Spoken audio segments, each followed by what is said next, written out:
indodelana nendoda amanyala okugcina ke lawo nisibangela ubuphezulu nisibangela inkinga zokugcina nalomgodoyo usomizi nalomgodoyo usomizi yabo lo somizi qoqa isizwe sakho uphume nasona eSouth Africa sizomcwasa bukhoma ke manje ke sizomcwasa bukhoma weyitabani wezinja wemgodoyi usethi Golofu ethu imvunulo iyo yonke into igugu la kwaZulu jikelele lomgodoyi wesitabani afune ngisho inhlawulo kodwa simfisela nje ke ubhubhane ukuthi azokwazi ukuthi ke lesi sitabani sithatha imvunulo iphelele kwaZulu inja nje lento edeserve ukuboshwa udeserve ukuboshwa ngoba phela sokwayizwe eliboshwayo noma kuthiwe ukuxoxa naye ngoba awukwazi ukuthatha imvunulo yamakhosi imvunulo yesilo noma kuthiwa namalini iphelele yonke njoba injalo especially thina kwaZulu angazikeleke kwaXhosa nasemampondweni ngoba ngibone nomunye sitabani lesesinye sifaka imvunulo yamampondo namaXhosa angazike mhlawumbe noma lona into abayijwayele laba sebamukela cha thina la kwaZulu lutho ke ngeke sisemukele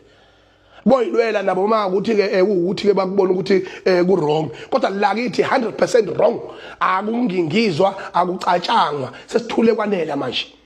hambani nekuhulumeni wenu anikhomphozele yena imvunulo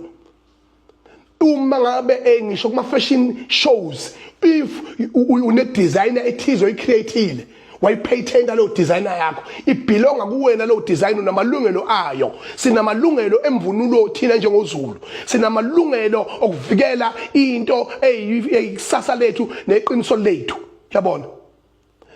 nanje ngoShembe njengoba uShembe khona nje ngeke ayivumele ukuthi kutholakale umNazaretha umuntu evunule wasefaka umNazaretha bese enza noma yini avunule ngemvunulo kaShembe bese enza noma yini ewuhlobonga newucindezela phansi isikompilo lenkolo yakwaShembe ngeke amaNazaretha ayivumele leyo nto nathi ke siwuZulu sithi ngeke sivumeke leyo nto itabani kade zasiqala kade lemsuni ezinja itabani ekwazi ukuthi zithatha imvunulo yethu manje yabona manje besithule sibekezele yabona mangabe senikhwelana ngayo ke manje ke nithatha imqhele amayanga yako umqhele nezingwe neinsimba zakithi nameve bubesi niyokhwelana ngawo indodelana nendoda amanyala okugcina ke lawo nisibangela ubuphezulu nisibangela inkinga zokugcina nalomgodoyo usomizi nalomgodoyo usomizi yabo lo somizi qoqa isizwe sakho uphume nasona eSouth Africa phuma naso la eSouth Africa isizwe sakho asandingi la sizomcwasa bukhoma ke manje ke sizomcwasa bukhoma weyitabani wezinja wemgodoyi ngoba inini nesukela uZulu nisukela ibutho la kwaZulu futhi gana itabani phindelani kwela kini usomizi oqibutho lakho uhlangana leceleni futhi wena somizi ngwenyanya kabi ngoba wena sifika thina la sibanjwe inkunzi siZulu ngaze ngayisho mina ngathi mina umadoda sengamabhinqa sabanjwe inkunzi sisaphatha umfana ngithi omncane wasenquthu usethi Golofu samsupporta esehlathini engazi ukuthi samsupporta ngawo yonke indlela sikhipha amangwefu